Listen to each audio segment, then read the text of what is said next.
The ground is shifting visibly and rapidly, and I just worry that for the United States, it's a moment of stepping back rather than embracing an obvious future. Welcome to Smarter Markets, a weekly podcast featuring the icons and entrepreneurs of technology, commodities, and finance, ranting on the inadequacies of our systems and riffing on ideas for how to solve them. Together, we examine the questions: are we facing a crisis of information or a crisis of trust? And will building smarter markets be the antidote? This episode is presented by Base Carbon, sensible carbon investing. For more information, visit basecarbon.com.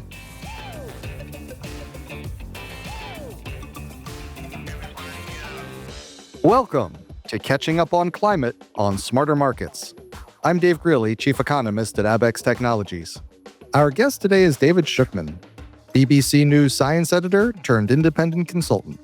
We'll be catching up on how our experience of climate change is becoming more local and more immediate, how governments and corporations are responding, and how the stories we tell and the way we tell them must adapt to help us confront this changing reality. Hello, David. Welcome back to Smarter Markets. It's a great pleasure to be back. Thank you. Well, it's great to have you here. I'm really glad we're able to find this time to catch up. Always enjoy talking with you, and it's really been too long. So I thought maybe we just start off with catching up. How are you doing, and what have you been up to? Well, it's been a very crazily busy but fascinating time. I've continued doing what I set out to do when I left the BBC nearly 4 years ago now, which is to move from broadcasting to what a friend calls narrowcasting, where I address typically small groups of business leaders and try to engage them with the reality of climate change, what they can do about it, what they should do about it. More and more, I'm bringing in the physical risks of weather extremes to their supply chains. And another newish topic that's becoming of greater interest is the role of nature. How so many companies, senior leaders, hadn't realized how dependent they are on the natural world and need to be really active about supporting it if they're going to stay in business. So that's been a big part of my work, but probably the largest element of all over the last 12 months certainly has been working on a book that is trying to make the case that we're not remotely prepared for the kind of worsening weather extremes that we're seeing, with a world that's 1.3 degrees warmer, let alone any of those targets in the Paris Agreement. But there are great things that we can do to keep ourselves safe. And so it's been fascinating to do a deep dive into exploring all of that. Well, and that's some of what I wanted to ask you about, because as someone who's reported from the climate front lines for the BBC, you did that for over 20 years. You obviously have a nose for a story and for how a story's changing. And so I kind of wanted to ask you, how do you see the climate story, for lack of a better phrase, evolving? And what stories, if you were still broadcasting rather than narrowcasting, what stories would you choose to cover today? I think we're shifting into a different era. Actually, we're forced into a different era by the reality of the fact that we're living in a more hostile climate now, never mind what's coming down the track. And I think that then makes it kind of obligatory, really, for any journalist working in this field to focus on actually what's happening, to try and understand with the help of scientists how much of some extreme weather event is climate related. They aren't all, but many are. Maybe climate exacerbated might be a better way to put it, whether fuel is being chucked on the fire, so to speak. And then to really drill into rapidly and clearly into what can be done to reduce the dangers, particularly to save lives. Because we're seeing too many preventable deaths. And it's partly that these extremes of weather are exposing weaknesses in preparedness and governance and systems, inadequacies in early warning, most acutely with the terrible floods recently in Texas, the poor girl swept away from the holiday camp. I mean, a lot of that was preventable with current technology, just better application of systems. And I think that needs to be a focus much more now. When I was doing the job, we did a lot on climate models, on projections for the future. We did a lot on polar bears and the Arctic ice. And I'm proud of what we did, and I kind of stand by it. But actually, I realize now that it drew the public's attention, audience's attention away from the here and now. And I think that would be, for me, the big shift of focus. What do we know now and for the next few years? Not to forget about 2050 or 2100, because what we're doing now will have a bearing on those dates, but probably to really emphasize the contemporary, because I think that would do a public service of reducing death and injury. It's been really somewhat shocking how much it's become a local story. You brought up the tragic floods in Texas. We see the flooding that happens in Europe, the heat waves. And it seems, like you said, just back a few years ago, climate change was very conceptual, right? It was arguing over models and measurements, and it was kind of a scientific conversation, or it seemed far away and affecting someone else. But now it seems much more a local story many times and increasingly kind of violent. Sea level rise, when people talk about it in millimeters per decade kind of thing, it feels very gradual. But when you have a river rise, I believe it was something like 22 feet in 30 minutes, it's shocking. And we continue to see this. How do you feel like it changes the story when it becomes so local and immediate? I think it should change the story. I mean, I think it should, when you go from global warming, as it were, to local warming, it should resonate with more people. It should make more sense. And I think a vital role of science journalists, environment journalists, people involved in explaining this stuff, like me, is to try to explain the local effects of a global phenomenon. So, and when it comes to rain, for example, we've known for 150 years that when a body of air is a degree Celsius warmer, it can hold 7% more moisture. Well, we're seeing, if you look at the records of the most extreme rainfall events around the world, in the UK, it's gone up 15%. And you see those kind of stats all over the place. And so we can say, I think people have got the idea that this global warming thing, as you say, is rather abstract. It's possibly something for the future. We needn't worry about it. But I think if one can say, look, hang on, that rainstorm that engulfed your campsite and drowned 8 of your fellow campers, or 20, or 100, or filled. I mean, I just watched the video from the New York subway of, these torrents of water coming down the stairs and up from some drain and spilling into the carriages. I mean, it's completely terrifying. Well, that's partly because when that infrastructure was built, the engineers would have worked out what was the most severe rainfall at the time that was plausible. What do they need to design for? Well, we've left that behind. We're in a new era. We can get heavier rain and higher temperatures and stronger winds and bigger storms that reach further inland over coasts. So I think that's the kind of description we need to get into. And I think, although some research bears this out, but not all, but when people are confronted with the reality, when their own lived experience shows them what they're going through, you do get a shift in perspective, but not always. So I think there's a big education piece that needs to take place now.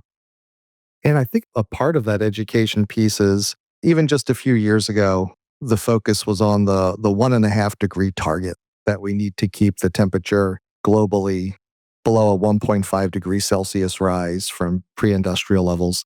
That largely seems unachievable at this point in any practical way.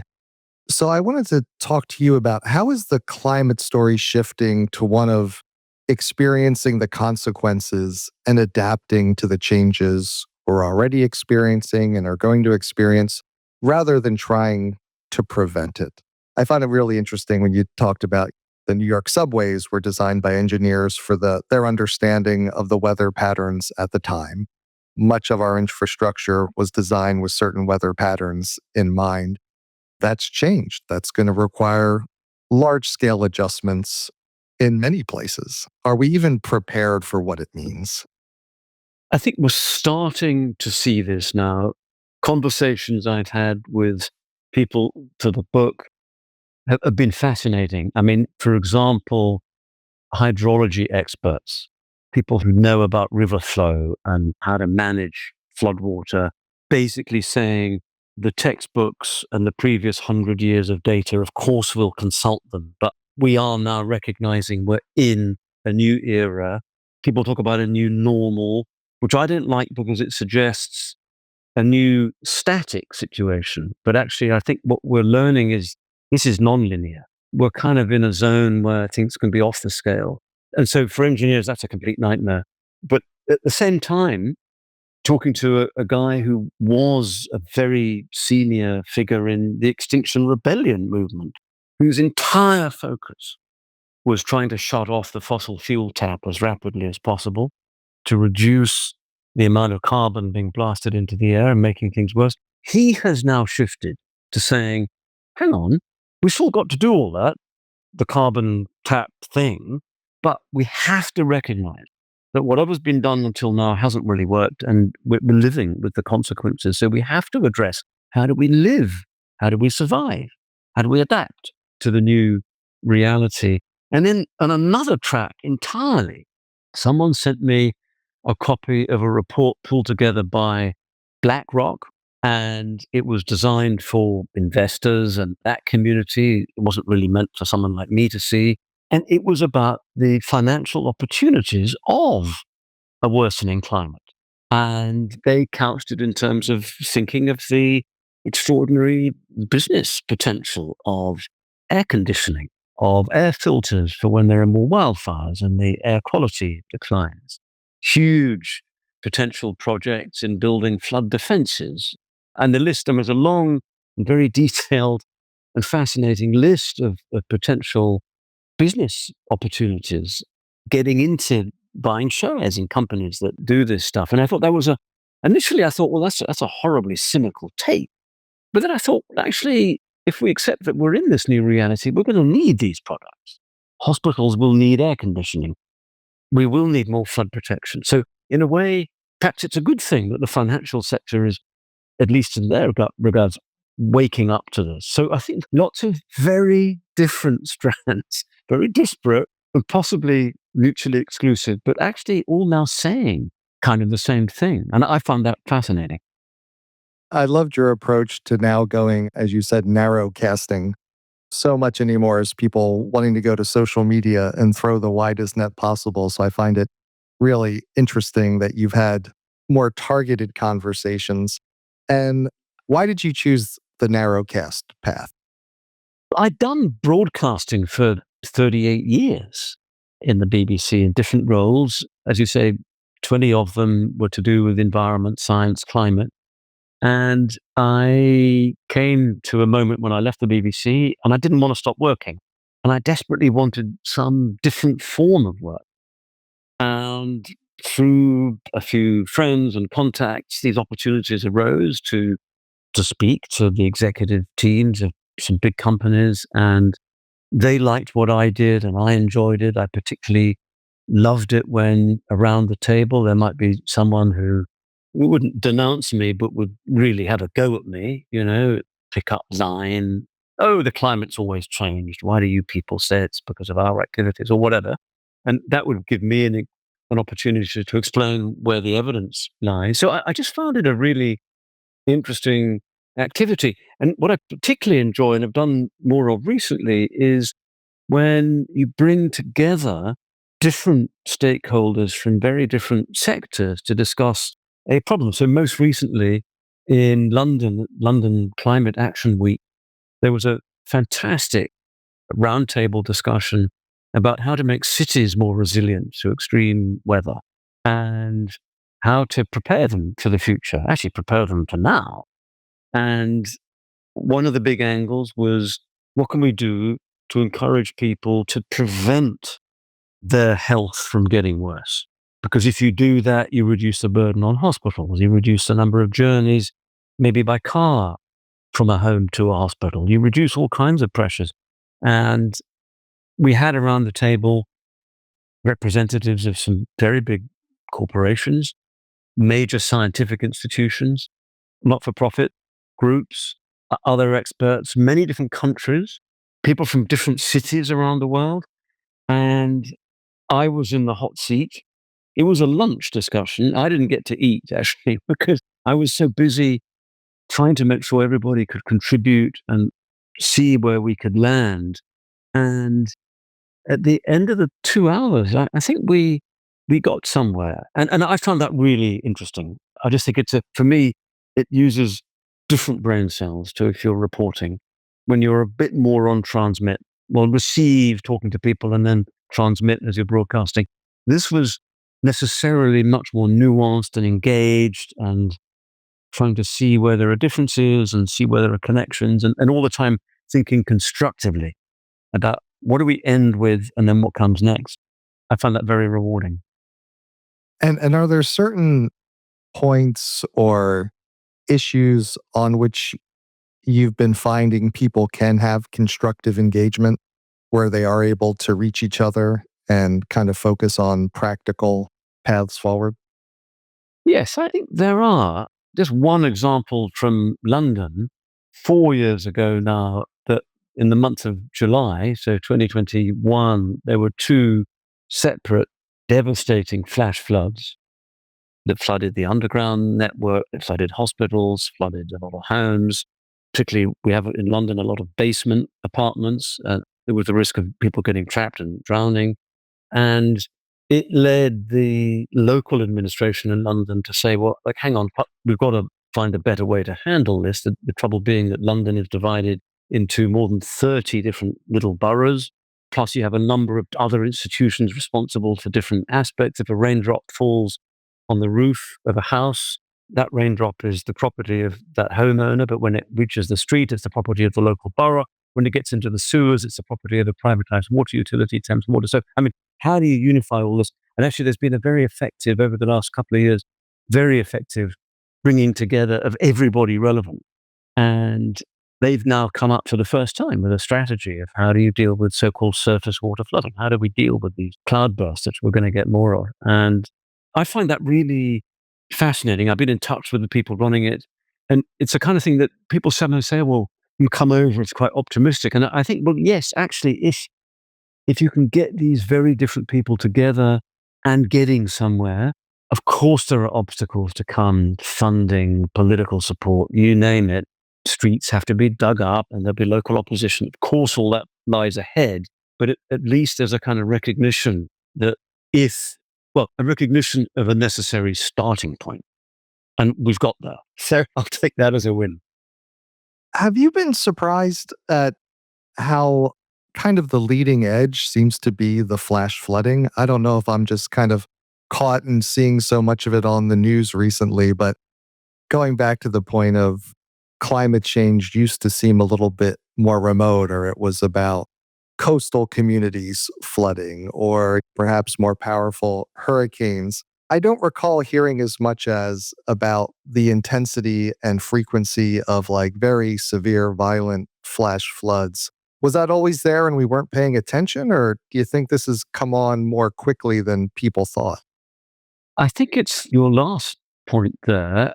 With coastal flooding, by and large, weather forecasting has improved to the point where it's generally more predictable, not entirely, but generally more predictable, where a storm surge will strike, how high it will be, how far it will reach inland, and therefore what you've got to do to reduce casualties.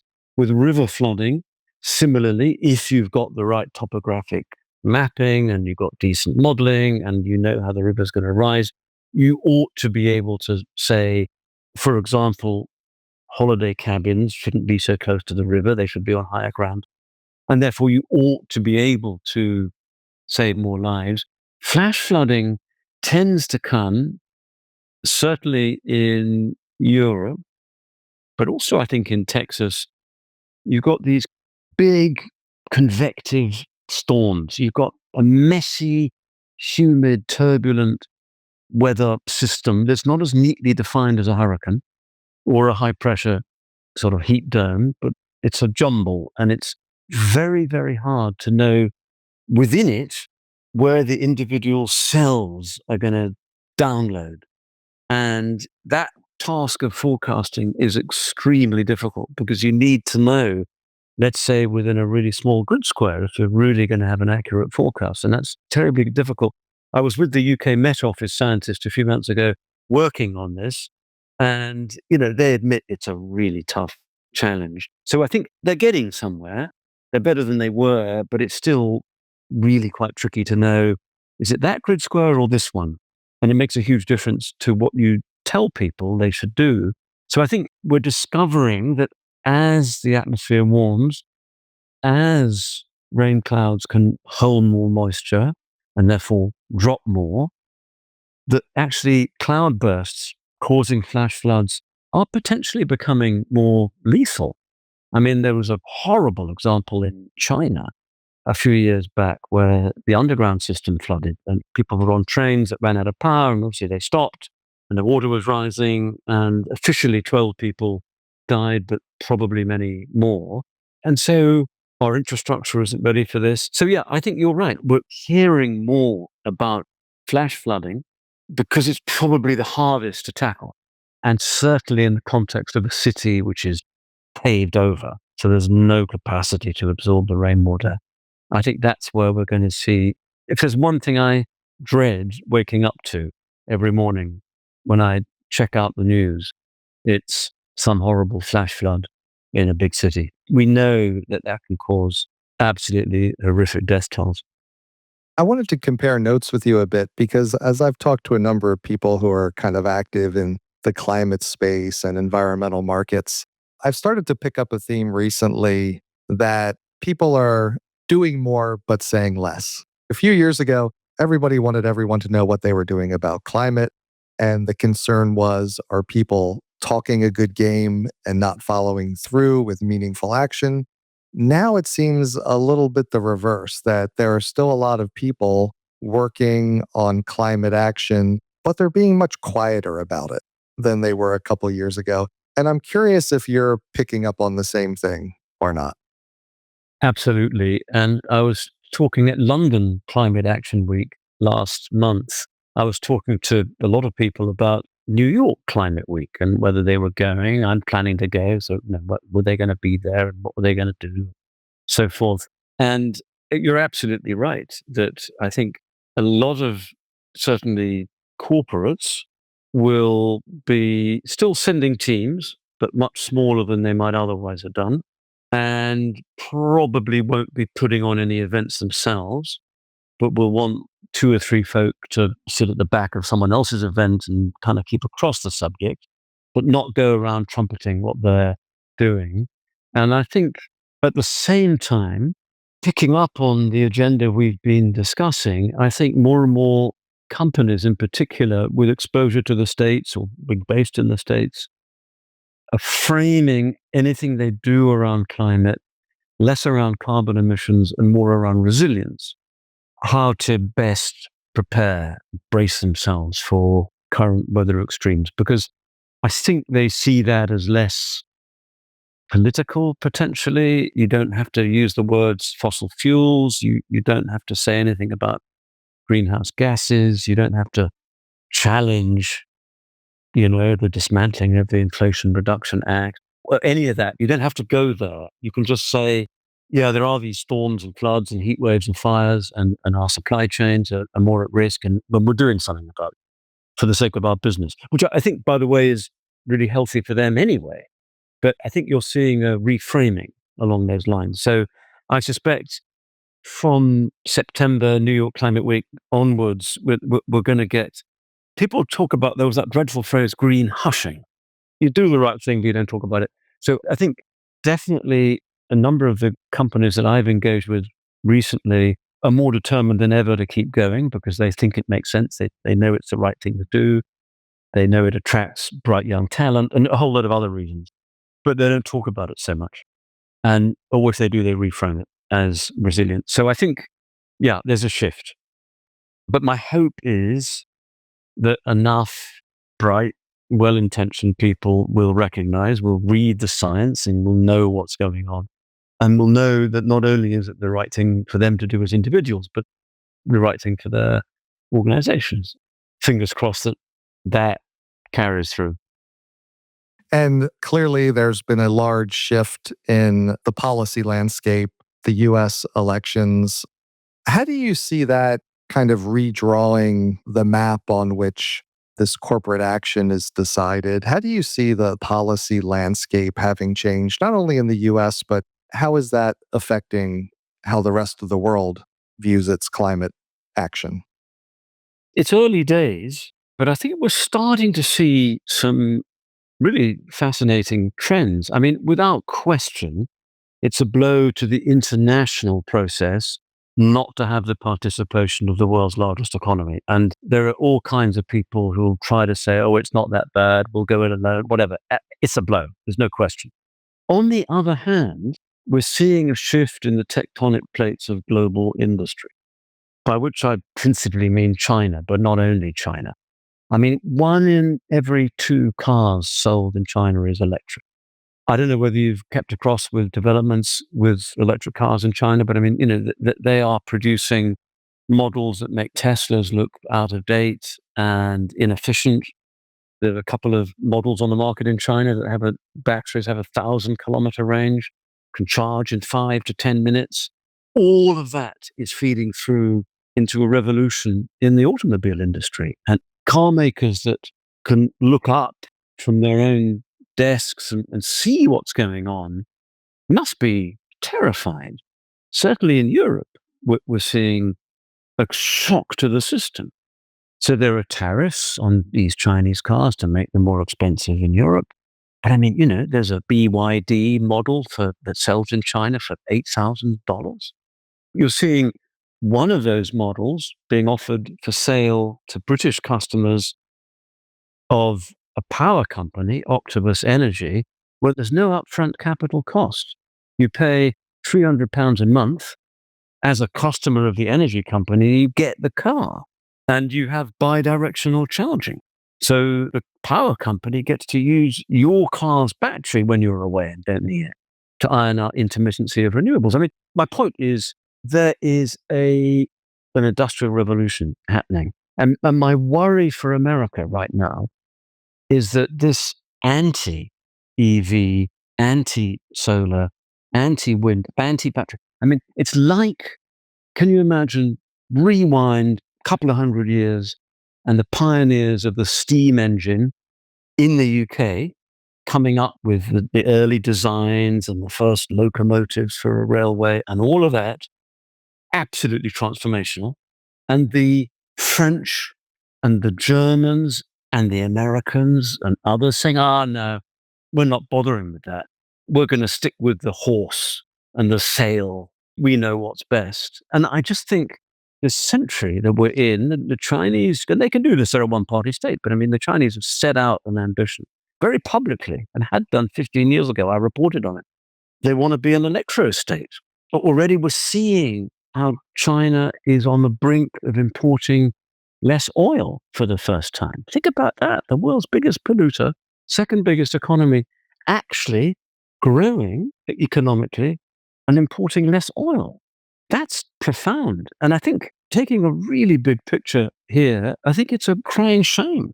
I mean, America is such a fantastically inventive nation. Probably everything we're using now to communicate. I'm on an Apple MacBook. I don't know what you're on, but all this tech is in America is this crucible of amazing invention.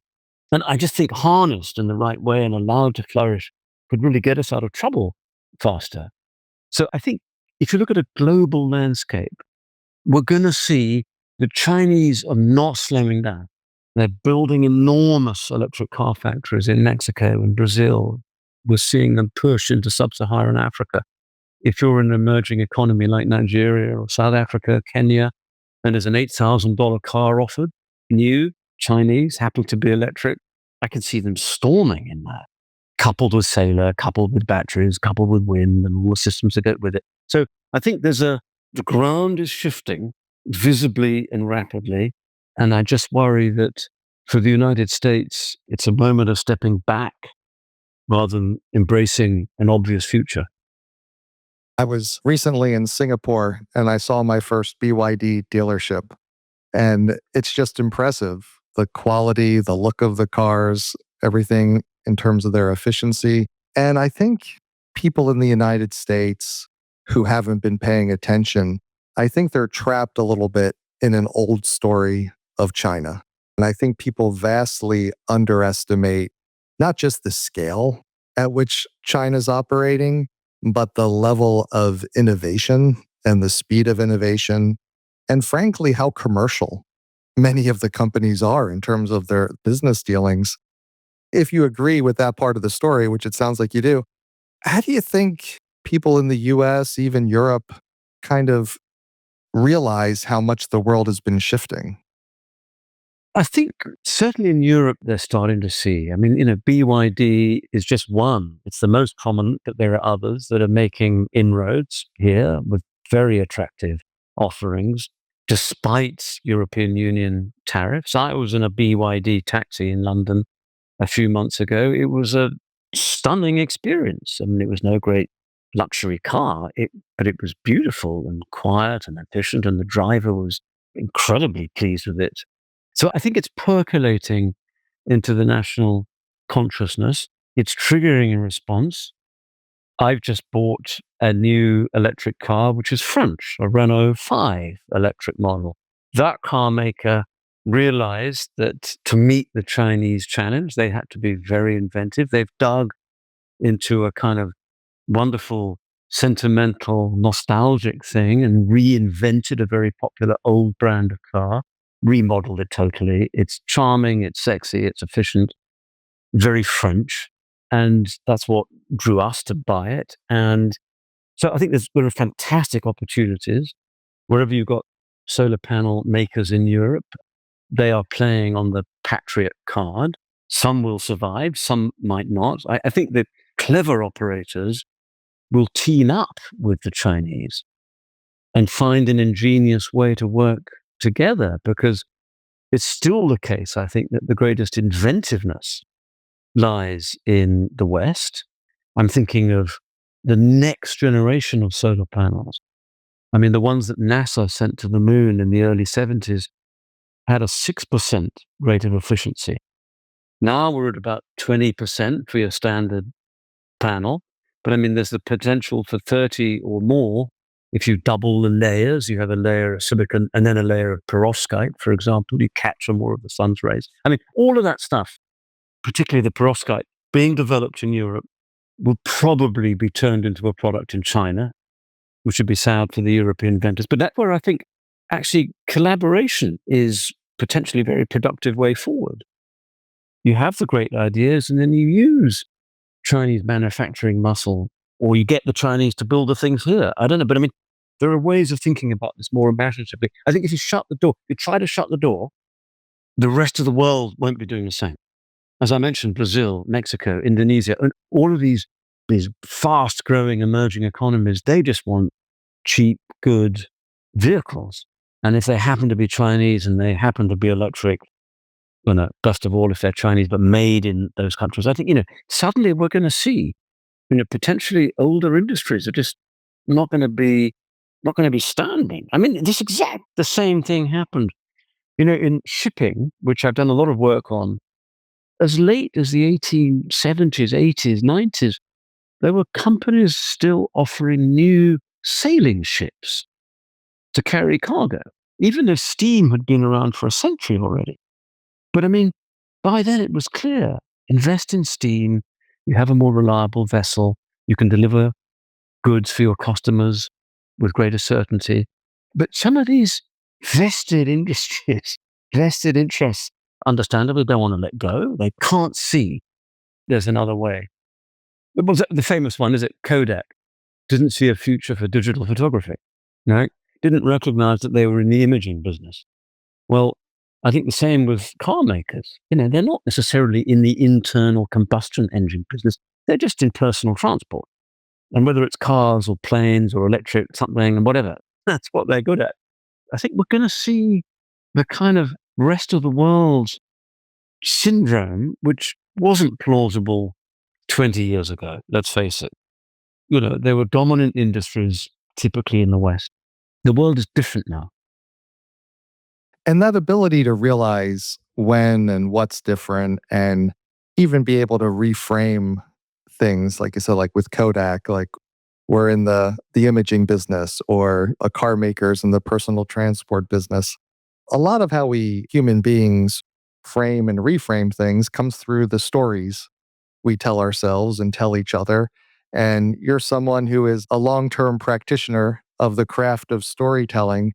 I think sometimes the knock on people interested in climate has been that they're not particularly good communicators. I think that's probably a knock on science broadly, has not always been great at communicating to a general audience. Where do you think we need to do a better job of communicating on climate? And how do we need to be able to tell these stories better so that the response to them will be more effective? We need new language immediately. And I think it's almost like throwing out the textbook. So just kind of an example or two, rather than saying to someone, our climate models suggest an increased likelihood of more severe precipitation in the coming decade or two, which probably would leave most people completely kind of stunned or cold. But if you say instead, we reckon your house is going to be uninsurable in a matter of years. Or if you say, rather than greenhouse gases, particulate pollution from exhaust pipes is exacerbating health conditions, you just say, your daughter's asthma is made worse by all the crap being belched out of exhaust pipes on the highway next year. And then if you twin that with a little suggestion of blame and say, fat cat polluters are getting rich by making your daughter's asthma worse.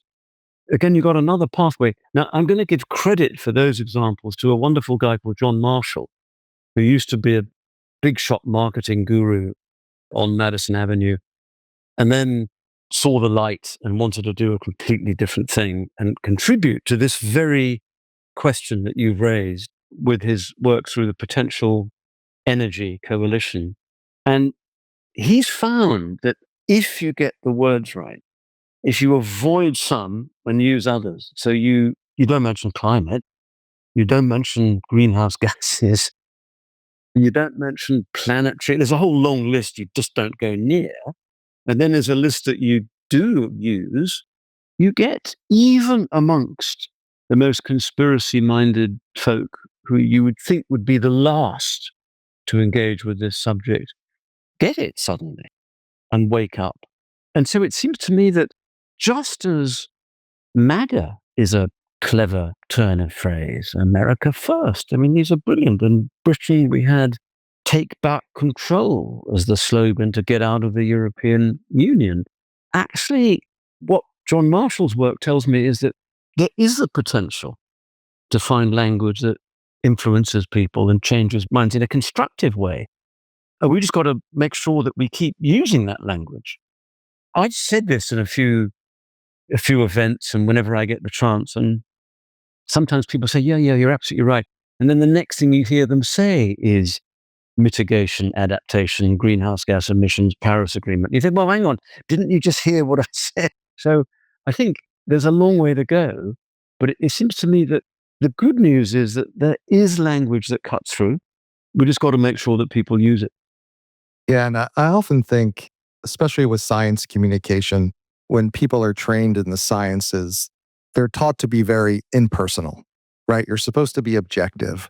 You're supposed to stand back, and so you end up with this writing, like your wonderful first example, that doesn't resonate with anyone. Citing your T-stat or your P-statistic is not going to convince anyone of anything. But I often feel like nothing is inherently meaningful. It's meaningful to a person. It's meaningful to me or to you. And it's, as you said, when it's my daughter, my home, is becoming uninsurable, my daughter having asthma, that becomes meaningful. And I wonder, like, are we just afraid to have that conversation on a personal level? Is there something about the scientific frame of mind, or that people are just, they try to stay a little bit too objective? I think part of it is that this whole topic originated from scientists, and we have to thank them for alerting us all to what's going on and how it works and where we're heading. But because it originated from science, the predominant language to date has been scientific, as you say. And so words like uncertainty get used, which in the scientific world means something quite precise. It doesn't mean you don't know, it just means there's a range of possible outcomes. But of course, critics would say, well, these scientists, even they sow their answer. And so immediately you get a kind of false avenue created that suggests we don't know what's going on or what we're talking about. So I think that's one thing. I think there's another thing. For a long time, there was a tendency in climate science world and probably the climate journalism world where nobody wanted to be accused of being overly alarmist. So if there was a range of outcomes, like how hot might the planet be by 2100, for example, and there was some high number up here, well, kind of I would steer away from that. Kind of just didn't feel right. And I think there was a lot of mutual kind of nudging towards the middle. So people tended to land on were sort of headings. I'm talking now 15 years ago. We're kind of heading for a 3-degree one. And for a long time, people thought that 2 degrees was safe. We now know it isn't, won't be. So 3 didn't sound that bad. And I think another thing is that climate scientists, they're trying to establish what is the likeliest outcome to something. If you're in the business of resilience and planning for emergencies and trying to work on how to keep a city safe, reducing deaths and injuries and damage to property in some location, actually, you don't need the middle ground. I mean, of course, you need to know it, but you want to know what the worst case scenario, what's the reasonable worst case scenario? You want the outlier. Now, it may only come along every, I don't know, many years, but you need to know it. If you're building a bridge or a railway on a coast or a power station, whatever you're doing, you need to know actually what's the worst we could face here. And so I think there's been a mismatch over a number of years between what the scientists have been producing, which is these models with these projections with kind of suggested landing zones somewhere in the middle, and then actually what the risk analysts actually need. And that's this more extreme stuff, what actually could happen. And I think that's another reason why a lot of people are being perhaps a bit surprised by what we're seeing now by way of extreme weather, because we haven't been prepared for the worst case scenario because no one's really wanted to talk about it. I didn't want to talk about it when I was reporting for the BBC. And I think actually I explore this in my book a bit more. Like, what are the worst case scenarios? Not saying they're going to happen, but they could. And isn't it safer to be ready for them? It's a different mindset. It really is. And it's a mindset that matches kind of our lived experience. Do you remember that the summer was a couple degrees warmer on average than a previous summer? No. Do you remember if the storms were more violent? Do you remember if there was that day where it was over 100 degrees Fahrenheit or a week where it was in the upper 90s Fahrenheit? Like, the extremes are what live in our memory and affect our life.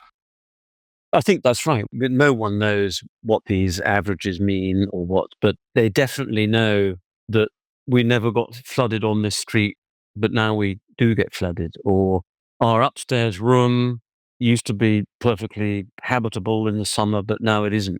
We're starting to see in Britain train tracks are designed for a certain temperature range, which we're now exceeding more often, and so the trains don't run. I mean, so very definitely the realities of a different climate are hitting people in ways, and which I think makes it all the more important to try to lace that together, that experience with explanation, so that it shouldn't be a huge surprise and a huge shock, but actually is, oh, okay, that's part of a pattern. Right. Okay. well, maybe I can do something about it. Well, I always enjoy getting to talk with you, David, and I think there's probably no one better at lacing together experience with explanation. And so I appreciate you joining us again. And even though our summer playlist is over, I always enjoy understanding what you're reading and what you're up to. So I wanted to ask you, even though we've moved on to a new podcast series, what's on your reading list right now? But before I do that, I want to note that your mother, Anne, published a book last year titled 44 Days in Prague. So I was hoping you could just tell us a little bit about her book. Well, it's lovely of you to ask. So my mother, Anne, is 94 years old. So she was 93 when this book was published. It's about a peace mission that her grandfather, Walter Runciman, led to Czechoslovakia in 1938, the eve of the Second World War. Tensions in Czechoslovakia and in the middle of Europe between the German-speaking minority and the Czech-speaking majority. Hitler was whipping up the German-speaking minority and wanted to use it as a pretext for invasion. And so my great-great-grandfather was sent by the then British government to see if he could broker a peace deal. And my mother brilliantly got hold of papers and family documents, her grandmother's diary. Her grandmother went on the mission as well, and has pieced together what went wrong. It's a tragic story, really, of British hubris that they could turn up and sort things out and didn't. My great-great-grandfather was ailing and kind of losing it a bit. His wife turns out to be pro-German. That didn't help. And probably the most important thing and relevant to now is that this delegation was completely out of its depth negotiating ultimately with the tyrant Hitler. They didn't know, they thought he might be reasonable and they could have a negotiation. But tyrants don't negotiate. And I think there's a lesson for us now. In fact, President Trump is finding that right now with Putin. It's not straightforward. So, yeah, I'm very proud of her. And she's done a couple of events where she thinks she's too old to give a talk at a literary festival. So I get roped in as her interviewer. And we've done a couple and we're doing one in a couple of months' time. So it's very exciting. That sounds fascinating, David. And it sounds like a wonderful book. So that's going on my reading list for certain. But I assume that you've already read the book since you're hosting these events with your mother. So I wanted to ask you, anything else that you've been reading this past summer? Every year, and it's a kind of homage, I pick up my well-worn copy of Scoop by Evelyn Waugh, published in the 1930s. And it's just a terrific expose of everything that's wrong about information, news, journalism. It's about power. It's about big business. It's about corruption. And although it was published getting on for 100 years ago, it's totally relevant now. And it also has the absolutely magnificent quality of being hilarious to read. So I get back into it pretty well every year. It's on my summer reading list. And if any of your listeners haven't read it, Scoop by Evelyn Waugh, it's a most fantastic read. I'll have to check that out. I haven't read it, but it reminds me a little bit of the way I feel about Liar's Poker, where I read it many, many years after it was written, after I had worked over 10 years on Wall Street, and it seemed just as appropriate at that time as it did when it was written. So there's that wonderful blend of cynicism, humor, warmth, humanity, kind of reality. I find it very absorbing and enjoyable. thanks again to David Shukman, BBC News science editor turned independent consultant. We hope you enjoyed the episode. We'll be back next week with another episode of Catching Up on Climate. We hope you'll join us. This episode is presented by Base Carbon, a financier of projects involved primarily in the global voluntary carbon market. Base Carbon endeavors to be the preferred carbon project partner in providing capital and management resources to carbon removal and abatement projects globally, and where appropriate, will utilize technologies within the evolving environmental industries to enhance efficiencies, commercial credibility, and trading transparency. For more information, visit basecarbon.com. Base Carbon, sensible carbon investing. That concludes this week's episode of Smarter Markets by Abax. For episode transcripts and additional episode information, including research, editorial, and video content, please visit smartermarkets.media. Please help more people discover the podcast by leaving a review on Apple Podcast, Spotify, YouTube, or your favorite podcast platform. Smarter Markets is presented for informational and entertainment purposes only. The information presented on Smarter Markets should not be construed as investment advice. Always consult a licensed investment professional before making investment decisions. The views and opinions expressed on Smarter Markets are those of the participants and do not necessarily reflect those of the show's hosts or producer.